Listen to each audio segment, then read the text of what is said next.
तुम्हालाही वाटतं का की आजचा दिवसच खराब होता?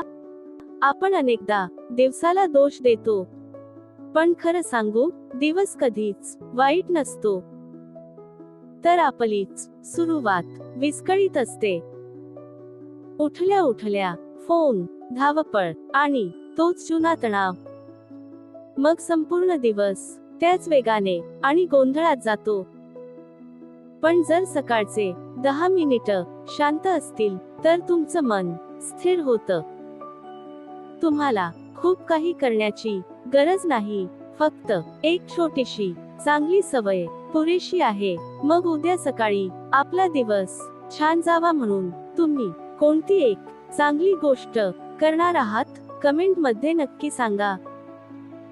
संपूर्ण दिवस तुमच्या हातात नसला तरी त्याची सुरुवात नक्कीच आहे. चला तर मग आपण रोज थोडंसं अपलेवल होऊया.